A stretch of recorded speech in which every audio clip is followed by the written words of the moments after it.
Hello, everyone, and welcome to AIPAD Talks. I am Michael Hewlett of the Hewlett Collection and a member of the AIPAD Education Committee, presenter of AIPAD Talks. As part of our education program, we are pleased to present AIPAD Talks, which brings together prominent curators, artists, collectors, and writers to discuss thought-provoking ideas, new trends, and unique processes involved in the medium of photography. AIPAD Talks starts conversations that lead to understanding, inspiration, and action. As many of you know, AIPAD is dedicated to creating and maintaining high standards in the business of exhibiting, buying, and selling photographic art. With that in mind, we are thrilled to say that the photography show will be once again held at the Park Avenue Armory next month, this April, and this is an exciting return for the show to this venue, and we hope you will all be able to join us in person. Tickets are available now at aipad.com. This talk is being recorded and will be available on the AIPAD website, as well as previous talks. I would like to take a moment to briefly introduce our guests with us today. I will start with William Ewing. He has been an author, lecturer, curator of photography, and museum director for more than 40 years. His many publications on photography include The Body, Landmark, and Edward Burtynsky, Essential Elements. I believe Bill will be joining us shortly. Ivan Shaw is the corporate photography director overseeing the Conde Nast archive. Previously served as photography director of Vogue. Shaw has contributed to numerous books and exhibitions, including Extreme Beauty in Vogue and The Editor's Eye. He is a co-author of Around That Time, Horst at Home in Vogue, and has presented lectures on the history of fashion photography in the United States and England. Susanna Brown is a writer and curator specializing in photography, fashion, and portraiture. She is the author and editor on numerous acclaimed books, including the V&A's monographs on Tim Walker, Cecil Beaton, and Horst P. Horst. She is also curatorial advisor to the George Hoyningen-Huene Estate Archives. I hope I pronounced that right. This talk today celebrates the publication of a major new book from Thames and Hudson, which is called George Hoyningen-Huene Photography, Fashion, Film. This is the first publication in almost 40 years on the work of Huene, the photographer whose images defined an era, a captivating photographic odyssey spanning fashion, Hollywood, and travel, an exploration of the work of one of the 20th century's most influential fashion and portrait photographers. During his glittering career in Europe and America, Huene collaborated with the likes of Cecil Beaton, Lee Miller, Horst P. Horst, and befriended some of Hollywood's brightest stars. For all of our viewers, please add any questions you may have to the chat, and I will read them for our speakers during the Q&A session following the talk. Now, please join me in welcoming William, Ivan, and Susanna. I'll let you guys take it from here. Thank you. Thanks so much for that lovely introduction. The fantastic William Ewing was traveling home to Switzerland this morning, and he's been a little bit delayed, so I hope he will be joining us very shortly. But Ivan and myself are very happy to be here in the beautiful offices of Thames and Hudson Publishers in the centre of London. Ivan, you're visiting London from New York. Yes, I'm so happy to be here, and thank you to Thames and Hudson and at AIPAD, and thrilled to talk about Huene. I've been here for a couple of days, and we're having a lot of fun. And this book is, I had the honor of being able to contribute to this book and doing one of the essays. So I'm really excited to kind of talk about it with you and share it with everyone. It's a wonderful book, and so very excited. And it's been quite a labor of love for us. You know, this was a project that we began, I guess, around 2 years ago. We started talking about this. So it's been a long time in the making. I should hold up this beautiful copy of the book that we've got here, because today is actually the day. This is the day that the book is published. Yeah. So there it is in all its glory. Yeah. Hooray! Release date. Technically the release date. It's a big moment for us. And the book has, as I said, been the work of many, many months, and also the work of lots of experts in their fields, fashion historians, architectural historians, photographic historians. In total, 10 writers have contributed to the publication. And I also just wanted to say a special word of thanks to the George Hoyningen-Huene Estate Archives based in Stockholm. Without their impetus and support for this project, our book simply wouldn't exist. So we're hugely grateful to them, and to the fantastic designers, Banker Vessel, who I think from the very beginning understood Hune's aesthetic and his approach to colour, and really understood the kind of book that he would have wanted us to make. So very grateful to them. Today, Ivan, we're going to talk mostly about the early chapters of the book, about Hune's work for Vogue and for Vanity Fair. And I'm particularly keen to talk to you about some of the extraordinary models that he worked with, because obviously that's an area that you're incredibly knowledgeable about. And so just to give a few seconds of background for listeners today who might not be familiar with Hune's story. George was born in 1900 in St. Petersburg in Russia. His mother was a wealthy American socialite, and his father was the chief equerry to Tsar Nicholas II. So his role was to oversee all of the horses in the imperial stables in St. Petersburg. And Hune's family actually lived in a very beautiful apartment in the imperial stables in the city. And in Hune's memoirs, the unpublished memoirs that he wrote, which for us were a very important source of information, he writes in great detail about his childhood, about the cruelty of his father, and about the beauty and elegance of his mother and his two sisters.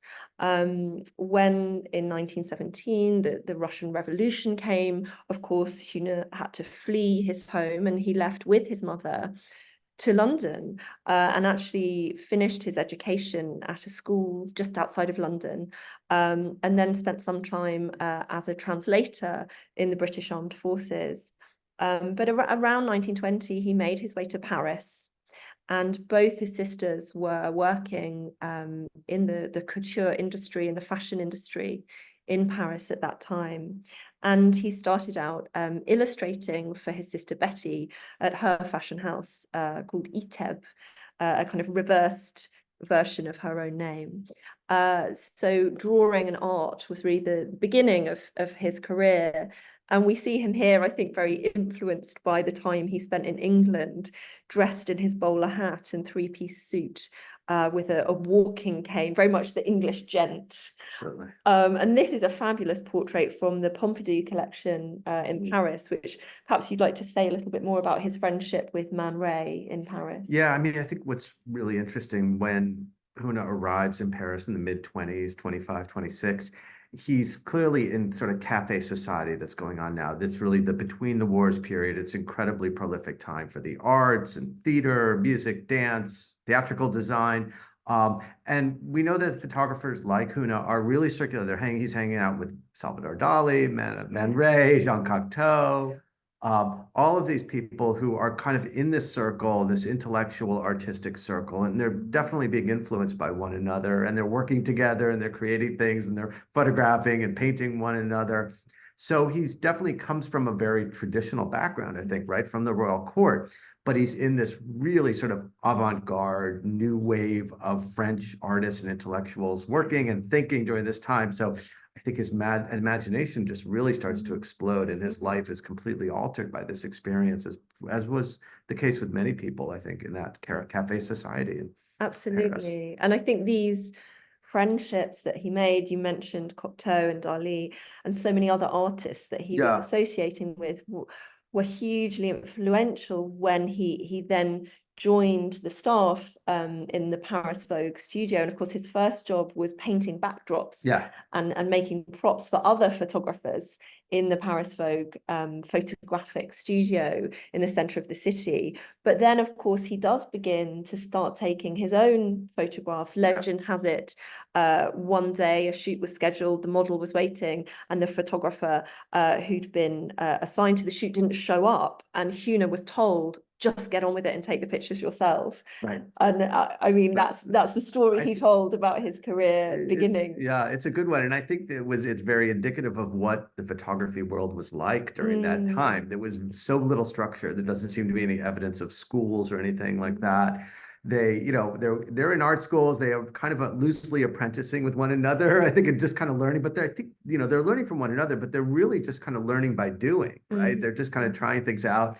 You know, again, Horst, I think kind of the same way, Dr. Aga later on just said, why don't you take pictures? So it happens like that, very spontaneously. It's less of a structured, like, I'm going to do this, here are all the steps. It just kind of, there's a moment and everything clicks and suddenly they're in the middle of it. It's very exciting and kind of great. And I think you're absolutely right. There's a sense of spontaneity to that beginning of his career. But in terms of the actual act of making a photograph for Vogue at that time, there's nothing spontaneous about the nature of the photographic medium itself, because as we see here, you know, he's working with this large plate camera, these enormous single negatives, these individual sheets, and you know, the cumbersome, heavy nature of the equipment means that photography itself is very far from spontaneous, right? Yeah, and I think there's a couple things. One, Condé Nast, the man, was very clear. He only allowed them to use 8x10 cameras because they're the highest quality. I tend to think there weren't a lot of other options. There may have been a few, but I don't think there were a lot of options in those days.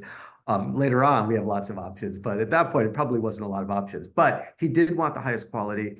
And we know that it's an interesting, because as a person, Condé Nast is quite conservative in many ways. But he's also kind of pushing forward in modernism, and they see he and Edna Woolman-Chase, the editor-in-chief who oversees all the Vogues, and Michel de Brunhoff, the editor-in-chief of Vogue in Paris, they understand modernism. They understand the world is changing. They're very keen to move forward and depict a modern person, a modern woman, to really feel that it's forward thinking. And so, but at the same time, Condé wants excellent quality. And he wants his magazines to be best in class. So he tries to hire the best artists, the best people he thinks he can work for them, give them the tools they need to do their best work. But he's very, you know, he analyzes we see in memos, he analyzes every page and every image. And is this a good fashion photograph? Is the reader understanding what the fashion is? Is it graphically interesting? And so all of that is going on. So they're under a lot of pressure. Again, there's a spontaneity and a looseness because the career of a photographer is still quite new thing. It's a pretty new thing. And the idea of making money working for magazines is kind of this new thing as a photographer. But they're very structured. And so, like, are we doing successful photographs, both creatively and for commercial use? You know, is it a good magazine? Is it a fashion magazine? Are we telling a good fashion story?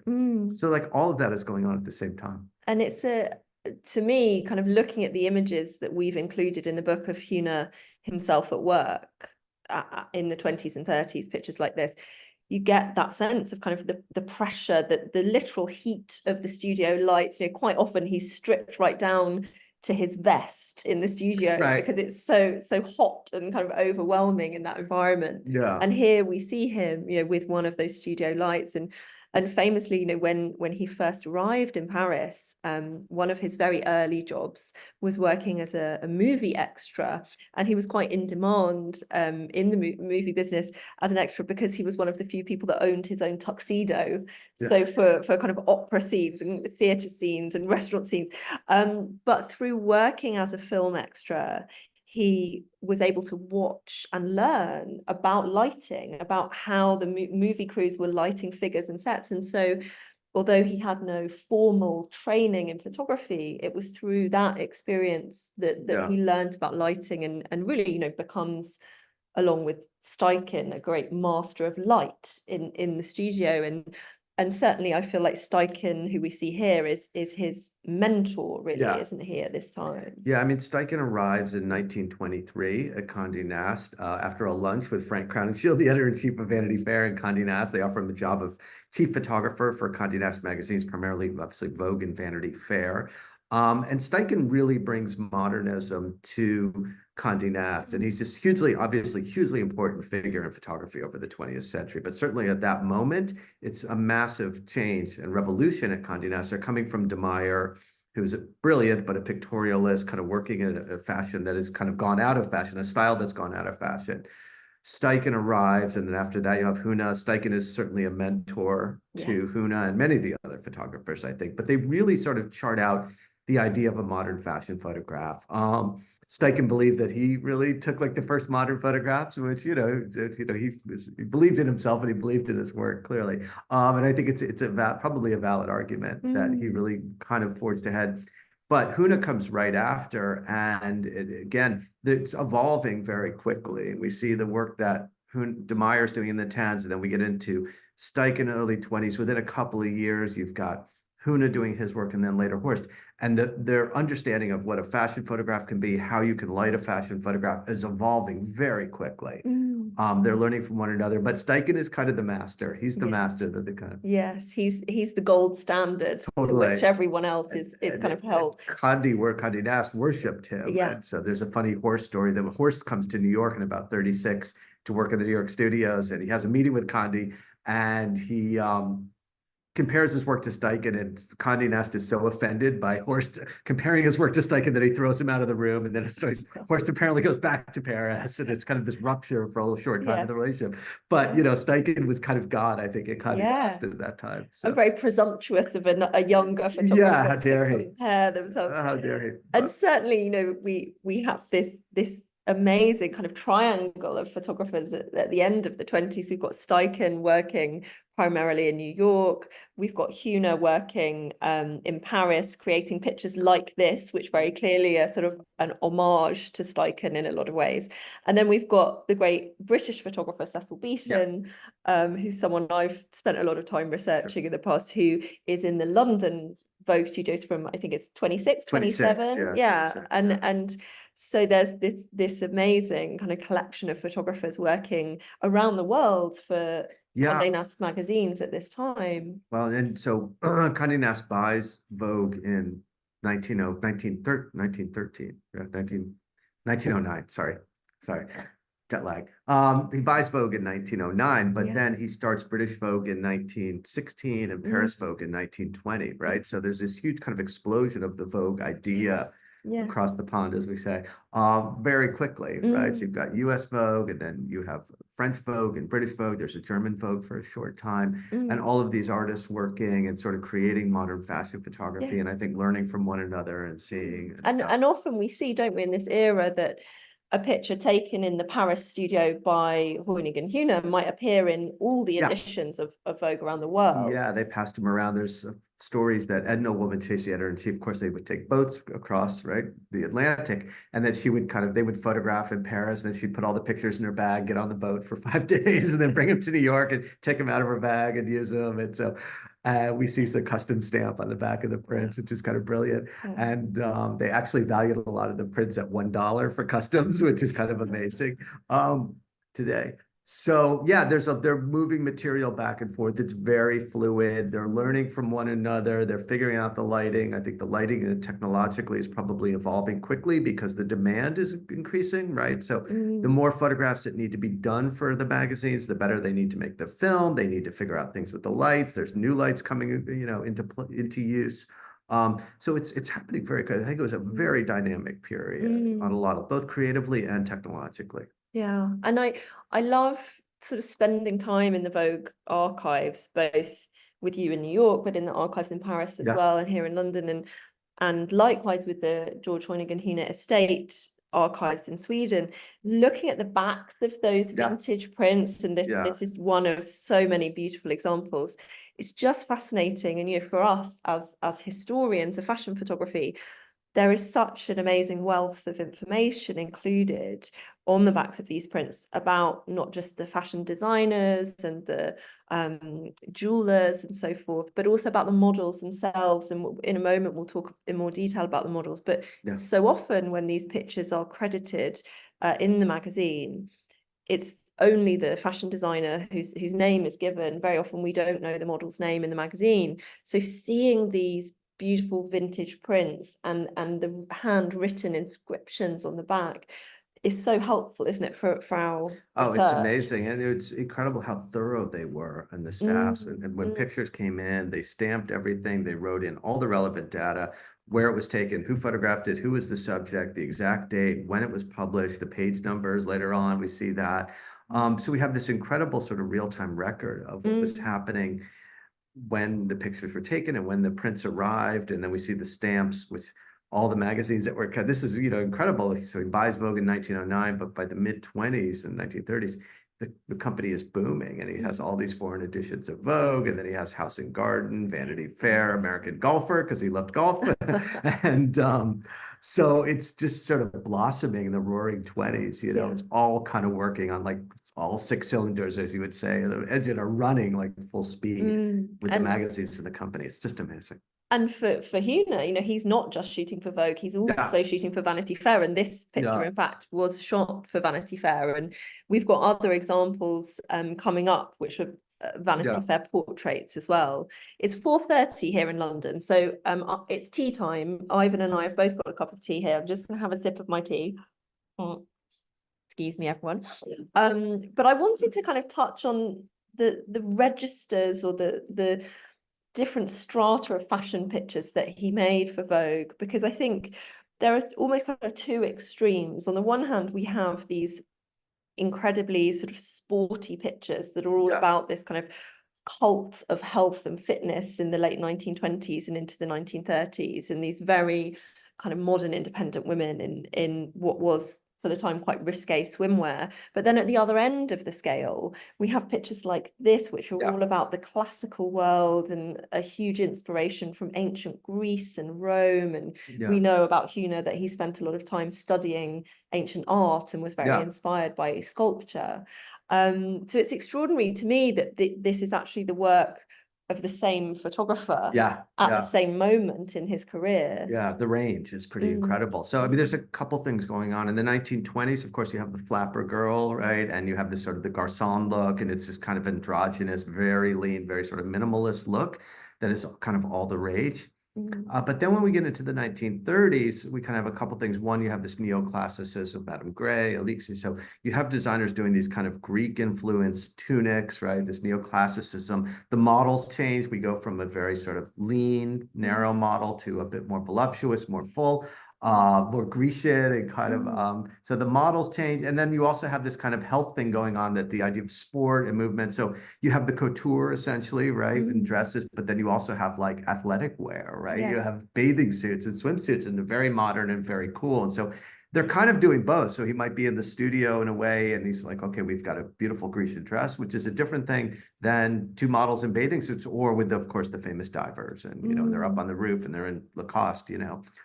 So the range, and again, one of the things that's amazing about Huene is his ability to kind of shift gears, right? To understand the fashion. Some photographers will struggle with that. If the fashion changes, they have a hard time telling that story, right?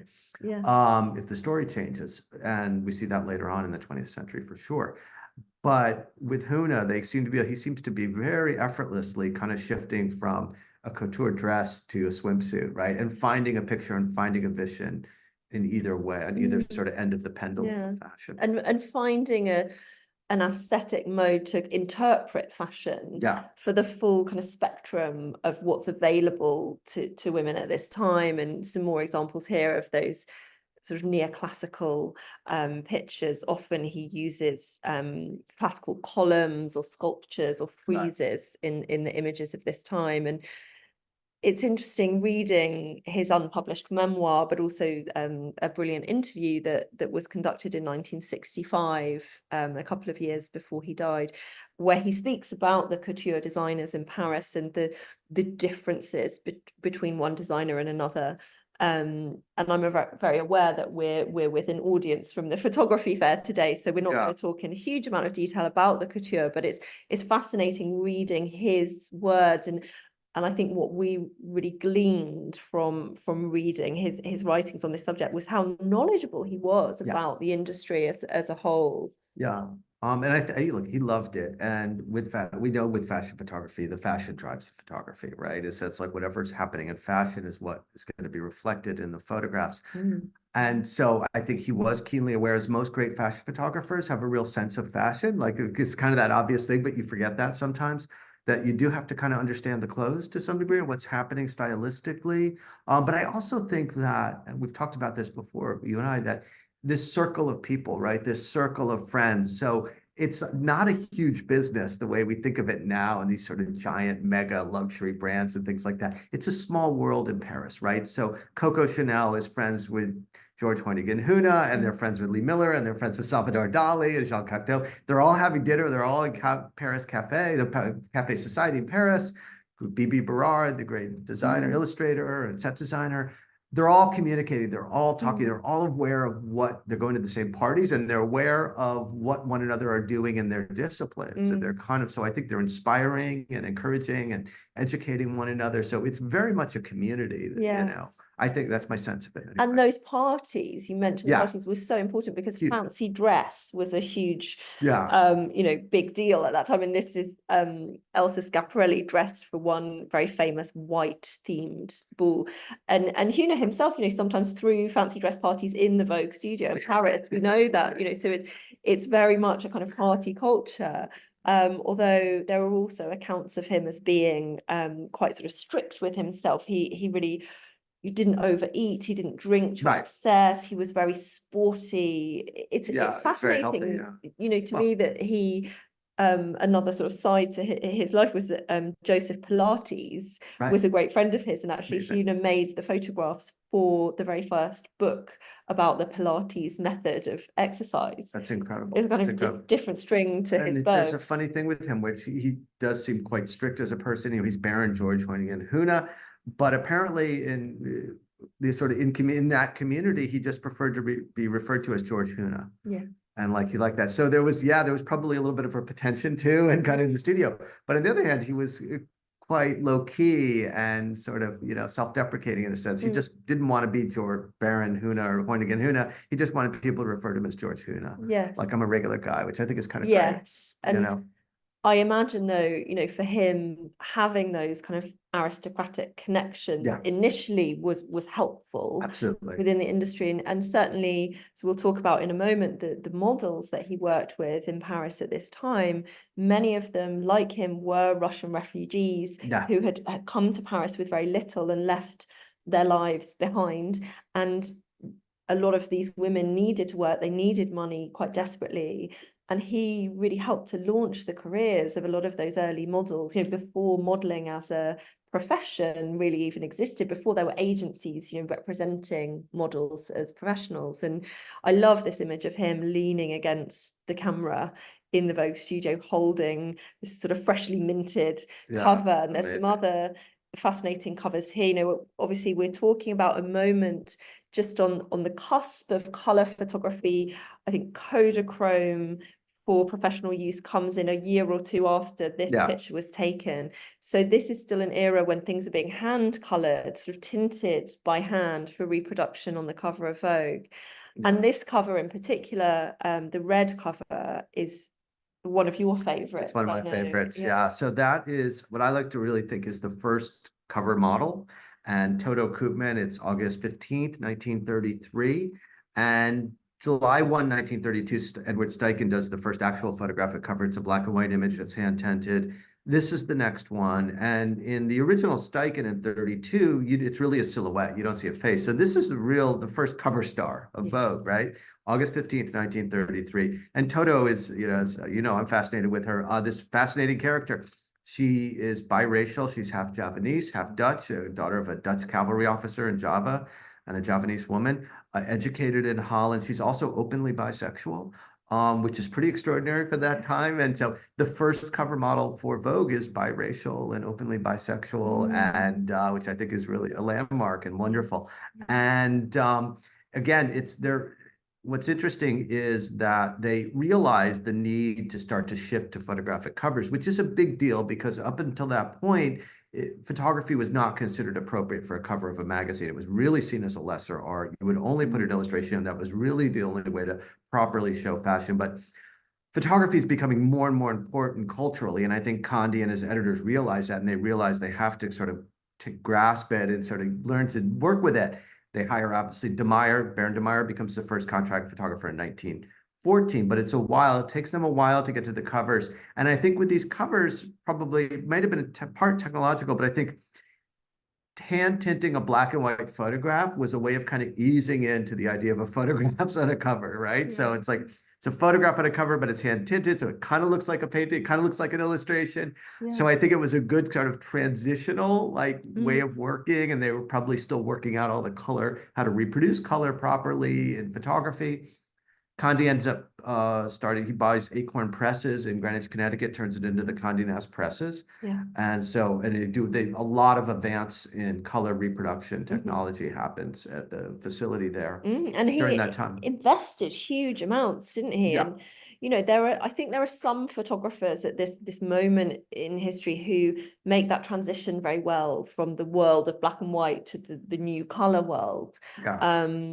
Horst, who we'll talk about a bit more in a moment, is certainly one of them. I think Cecil Beaton perhaps found it more of a struggle because, you know, black and white is a completely different language to color. But I think it's something that Huene really embraced straight away when Kodachrome film comes in the end of the 1930s. He's very quick to start using Kodachrome, and by that time he'd moved over from Condé Nast magazines to Harper's Bazaar, and we'll get onto that in a few minutes.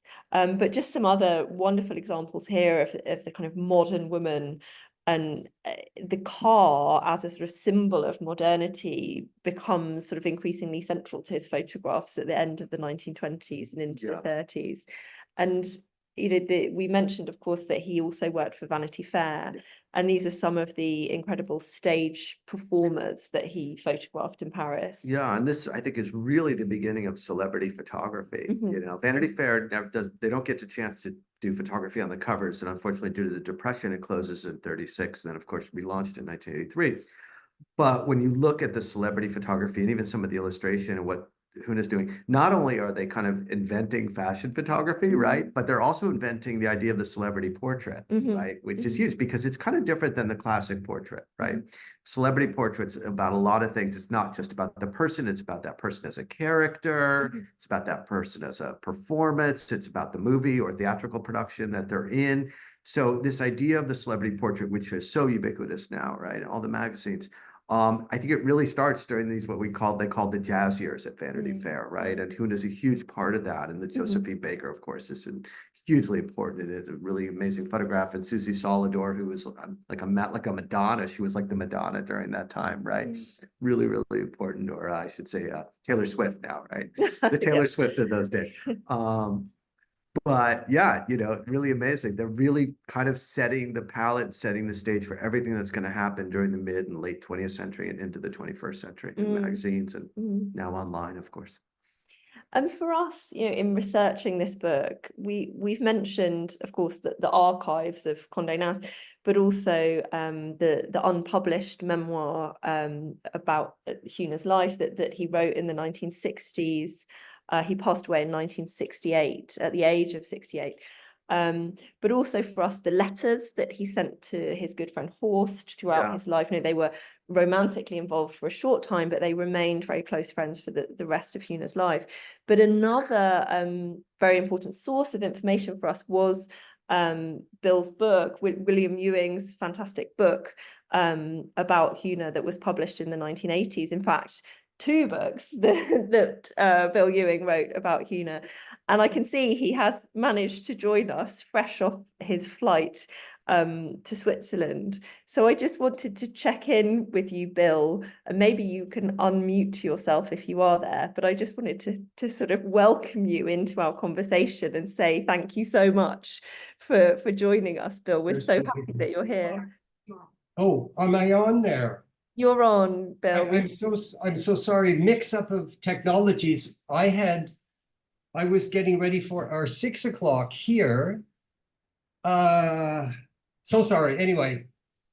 But we're very happy that you're with us now, Bill, because really, you know, I think our new book is, you know, in a large part down to the original research that you did in the 80s. And we are indebted to you for your fantastic scholarship. And when I first started working on the new book, it was so exciting for me to speak with you about your own memories of writing the books in the 1980s. And I just wondered if you might kind of tell us a bit more about that experience, because you're one of the few people who actually met some of Huene's closest friends from the LA years of his life. You know, he moved, of course, from Paris to New York and then to LA. And it would be lovely if you might just tell us a bit more about your own experiences writing that book.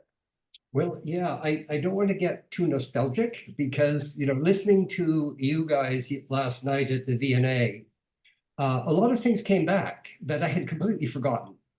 You know, Hoyne hasn't been on my radar for obvious reasons for the 40 years. Still very much, I feel an emotional connection. I always felt that. I felt that I loved the photography. A very curious thing. I never felt that about the Blumenfeld that I did, or I never felt that about Horst. And I didn't even feel that quite about Steichen, but I felt that about Hoyningen-Huene. I'll tell you how I fell into it, because most of us do fall into things, don't we? And I had been assigned a Martin Munkachi retrospective by Cornel Kappa. I just arrived at ICP, and he said, in his great accent, he said, "We are doing this Martin Munkachi retrospective." And I took a look at the work and I go, "Oh God, Cornel, it's awful." He said, "Well, you either do it or you leave." So I said, "Okay, I'll do it." And so that was my first inroad into fashion photography. Martin Munkachi was a great photojournalist, fabulous photojournalist, but I felt his fashion was kind of second rate. But you know, what did I know? But looking through Harper's Bazaar and Vogue, I discovered Hoyningen-Huene. And I was just knocked out by it. And so once we'd finished the Munkachi, I said to Cornel, "Listen, I'd love to do Hoyningen-Huene." And he, you know, bless his soul, he always accepted people coming in with ideas. He was wonderful that way. ICP was never the documentary, strict documentary tradition that people have made it out to be. And so I plunged into it. Horst had all the material, so it was out in Oyster Bay. It was very handy. He was extremely open. Whenever I wanted to come out, he let me loose in the material. And I did this show, but I did bring the catalog just for fun. The catalog wasn't really a publication. Can you see that? I'm not seeing myself. So this is a very thin little thing. A press that no longer exists, Congreve Press, but I was kind of proud of it. And then 6 years later, I had left ICP to focus on books. And that's when I thought, I'd like to go back to the Hoyningen-Huene and do it properly. And of course, with those 6 years of time, I had time to dig deeper and so on. The exhibition itself did travel for, I think, a couple of years. It went to, I've forgotten, five or six places. And yesterday, you guys were talking about how fashion wasn't fashionable in photography in those days. And it's true. I remember people saying to me, what are you doing having a fashion photography show at ICP? This is kind of betraying the you know, the original mandate of the place. And I kind of shrugged it off, actually. Didn't matter to me. For me, it was just the fact that he was a great photographer. And looking back now, I still feel the same way, that he was really, in his neoclassical phase, he has never been bettered. And he has, you know, the fact that the famous diving board picture on the roof of the Vogue studio maintains its public presence, right? It's always there. always resurfaces, I think is a testament to that. Yeah, and it gets I did copied bring- so much. I Sorry. did bring one or two things just to share with you very quickly that came out of a file. For the opening, we had George Cukor come for the opening of the exhibition 1980 and Horst. And can you see that? Yes, we Wow. can. That's And ICP in 1980. for the benefit of our viewers who might not know, if there are people who don't know, George Cukor, of course, was the iconic movie director in Hollywood in the 40s and 50s and 60s. And he is the person for whom Huene worked primarily at that time as a color coordinator on many of the movies that George Cukor directed. So that's amazing, that photo. So in the photo is Horst as well, who was Huene's partner in the 30s in Paris and who learned everything that he knew about photography. He learned from Hoyningen-Huene, and they were lovers as well for a time. And their friendship lasted through the decades. And you mentioned that Horst was incredibly helpful in your research, and that's because, of course, he became the custodian of Huene's archive in 1968. In his will, Hoyningen-Huene bequeathed his archive to Horst, who in turn bequeathed the archive to his adopted son, Richard Horst. And through Richard, the archive has now been acquired by Tommy and also Rongren in Sweden. So that archive has moved around the world a few times. But tell us more about the stories that Horst told you and how your connection to Horst sort of helped with your research, because I think that's fascinating. I always felt that Horst wasn't an intellectual. He was very pragmatic. He was a worker. And he when he told stories, they were very kind of concise, and he didn't embellish, but he told funny stories. I mean, the time that George Hoyningen-Huene jumped out of a window because he was miffed in a love affair and forgot he was on the ground floor and ended up in the rose bushes. This kind of thing. And he tells the story. He told the story of being taken to the roof of the Vogue studio because it was Friday afternoon. This is as I remember it. It's Friday afternoon, and they hadn't gotten the Izod bathing suit shot correctly, and it was kind of almost a desperate move. Everybody wanted to go home for the weekend, and so he said, "Let's go up to the roof and see what we can do up there."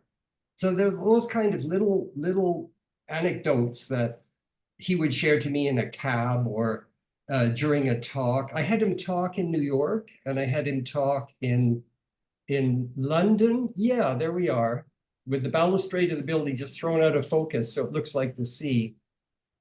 So that's the picture that he told you about that was taken on the roof of the Vogue studio in Paris, right? This is the one. That's it. Yeah. And those are, you can see they're sort of like packing cases or something. They're not. It's not really a diving board.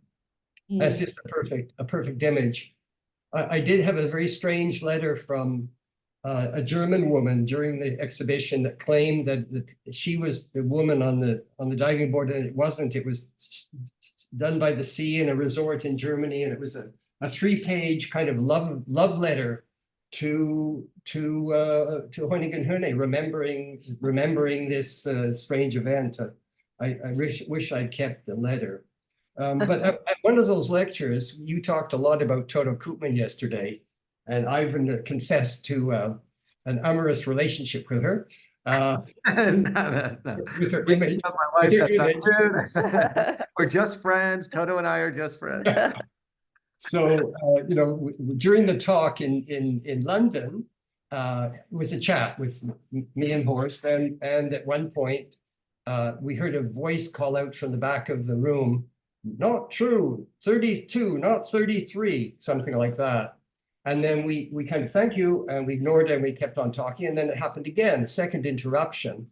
At that point, I said, "Excuse me, could you please identify yourself?" And she said, "Yes, I am Toto Koopman." And Toto was much bigger and massive at that point, not recognizable from the lithe serpentine figure of the photographs. But afterwards, we became friendly.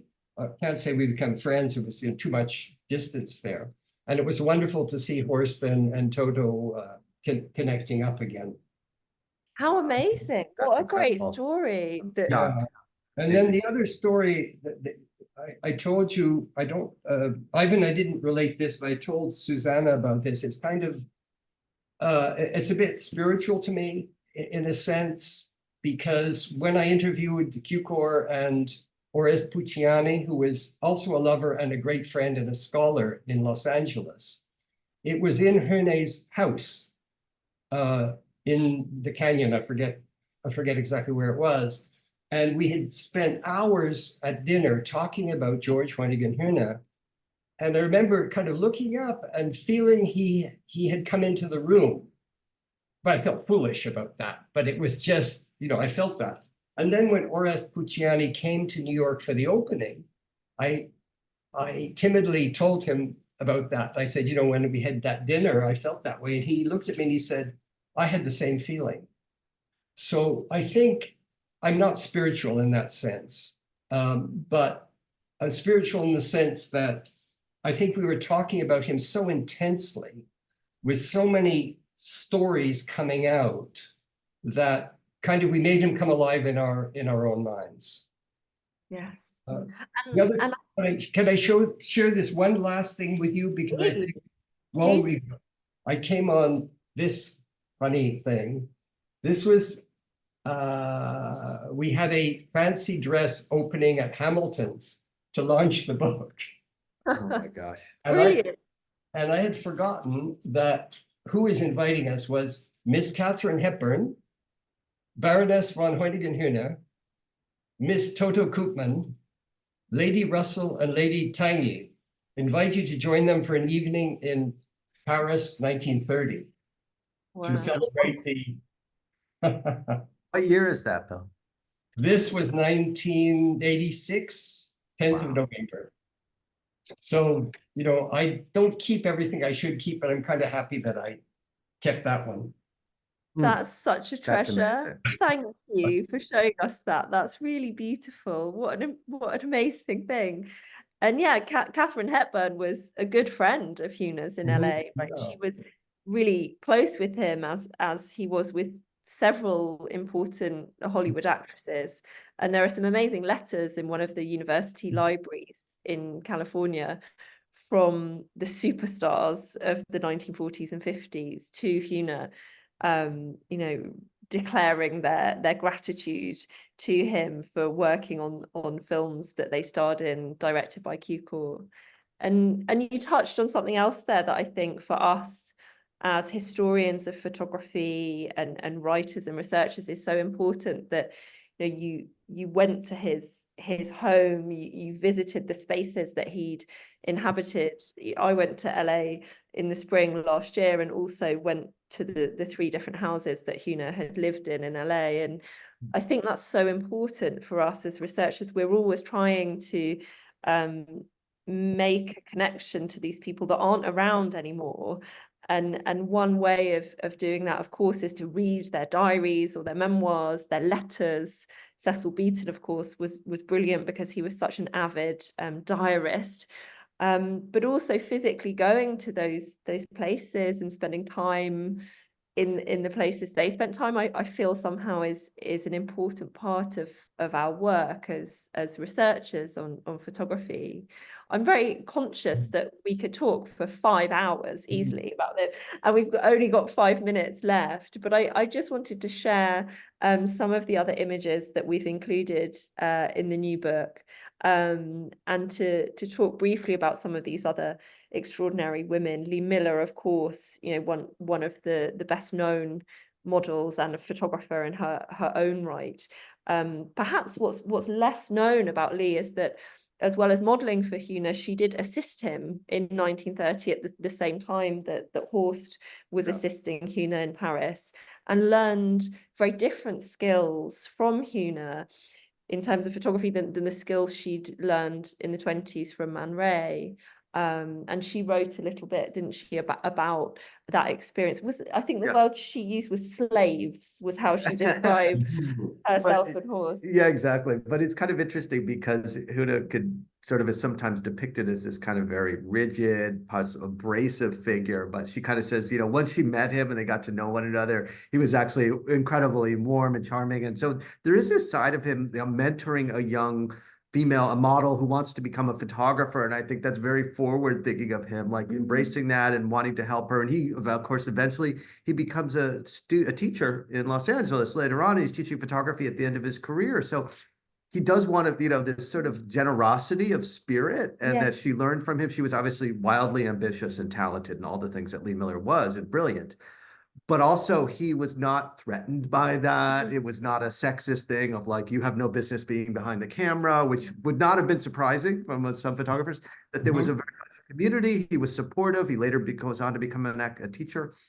And that, she really, he embraced it, and she, I think really, my sense is that she really adored him and learned a lot from him. Yeah, and that's true as well of Agneta Fischer, who we see here in the double portrait with Lee, but also on her own, and is of course much less well known today. But Agneta Fischer also became a photographer at Vogue for a short time after her modeling career. And then, as we touched on earlier, there are the kind of Russian aristocrats that he's photographing in Paris at this time, as well as the dancers from the stage, places like the Folies Bergère, the Moulin Rouge, who were not only captured by Huene, but also, sculpted or painted. I guess Erna Caris is one of the most famous of this era, painted in the 1920s by several artists, but this is perhaps the most iconic painted portrait of her by Van Dongen. And then we have other Russians like Princess Natasha or Natalie Paley, who Huene actually, I think, had known in St. Petersburg as well, right? And then she likewise has to flee her home and build a whole new life for herself in Paris, which, in part is supported by her husband, Lucien Lelong, the fashion designer. And I love this portrait of her with Horst from the early 30s. It's beautiful. And from the lost film, right? So this is a still, I think, from that film or done during that filming. And it's amazing. I mean, to be able to see that film, right? That would be one of the dreams, I think, for all of us to get to see that film and see them. Apparently it was a domestic scene or something like that. Yeah. It's kind of hard to imagine with those two, but they're so cool, right? I mean, there's almost a little bit of a Robert Mapplethorpe 1980s. When I look at that picture, I get a little bit of like Mapplethorpe look, maybe look at that picture. Yep. I love that man. I love that woman, that idea, the framing. There's something Mapplethorpe about it. And it's just so modern and they're so cool. Like he's got the leather jacket on. You're just like, oh, to see the film, right? Yeah. And it's just wildly timeless and avant-garde for when it was done. And it's just so cool. And it's one of those elusive things that we as historians are always searching for. If anyone listening today knows of a copy of the film that Hoyningen-Huene made with Horst and Natalie Paley, please get in touch. Likewise, we've been searching, and I know Bill for 40 years has been looking for the portfolio that Man Ray and Hoyningen-Huene made together in 1924 in Paris of the most beautiful women of the city. And we know that they worked on that project together, but we don't know where those photographs are, which is so kind of tantalizing. We do have the hint that it was sold to a New England department store. Right. Yes. But where, New England, I assume Boston would be the logical. It would have to be a big department store to buy that. Boston, Hartford. Something significant. But so maybe out there somewhere, if there's some sleuths listening to us, maybe you can put your hands on it. An all points bulletin for that. I hate to think it's being thrown away, Oh, don't even suggest it. But that idea of kind of the collectability of photographs like this is very interesting because, when when Huene was working, those fashion images were kind of relevant to the magazine for the moment they were published. But then, of course, once that season of fashion is over, those images are no longer relevant. They have no inherent value. They have no monetary value. And it's only really, I think, with Horst, when after he inherits Huene's archive and very much inspired by Irving Penn, starts making platinum palladium of his own Horst photographs, but also of Hoyningen-Huene's images, that we begin to see more of a kind of collector's market for fashion images like this, and that you know, Horst sort of keeps the legacy alive for Hoyningen-Huene by making those incredibly beautiful platinum palladium limited edition pictures, because so many of these vintage pictures from the 20s and 30s simply don't exist, right? They had no real value, so they weren't cared for necessarily in the way they should have been. And when Philippe Garner has that sale in the early, I think 72 or 73 at Sotheby's, it's a photography only auction, the first photography only auction, right? I mean, that's that moment when you're sort of like, okay, this really needs to stand alone. It's not about just prints, drawings, and photographs. We're going to actually, it's got enough there. And then photographic print is really valuable. And it's interesting, you know, looking with the Condé Nast archive, you know, they're work prints in a sense, right? They're beautiful prints. And what's extraordinary is they were just done for reproduction. They were really, you know, stamped on the back, out they go, press. Yet they have, the quality is extraordinary. And we have prints even from De Meyer from 1919 that are in excellent condition. And it's over 100 years and they are holding up. The paper, the processing was so good that they're totally held. They're actually holding up better than some of the stuff done on the plastic papers in the 60s, the 70s, which the retouching is coming up, they're fading, there's issues. The stuff from the 20s, the Steigen stuff, I mean, it's extraordinary. Beaton, the prints are in, you know, we take care of it. Conservation is our #1 priority, but still, I think it's the quality of the work and the printing process that they did that has kept them from deteriorating. It's just more silver in the paper in those days. Right. So it just has that rich, that patina that is you couldn't find it even 10 years later. It's amazing, just amazing. I noticed that one of our listeners, Skip Klein, very helpfully has put in the chat, I think this referring to our conversation about the Man Ray collaboration and the department store. He writes, Lincoln, Kirstein family owned Filene's in Boston. Filene's in Boston. Sorry, I went to school in Massachusetts, so Filene's. You wouldn't know that. So Skip Klein, thank you for that lead. I've just taken a screen grab of that because we're all going to go and follow that up. Well, so part of Filene's, I think, at least in the old days, was they had what was called Filene's basement, which was where kind of the sales stuff went. So maybe it's in Filene's basement. But if they have an archive, if Filene's has an archive, it's not impossible. Wow, I love that. Filene's is a really good idea. Thanks, Skip. Thank you. Yes. That's gold. Yeah. I'm looking at the clock here in London. It's 5 p.m., which I think means it's 1 p.m. where our listeners are in New York. Which means we're pretty much out of time. Time flies when you're having fun, we will say. But it's been a real pleasure to talk with you both, Ivan here in person and Bill there online. I really hope that lots of you will enjoy reading our beautiful new book out today, published by Thames Hudson.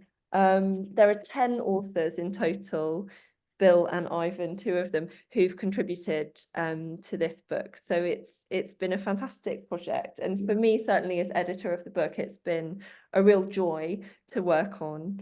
And thank you, all of you, for tuning in.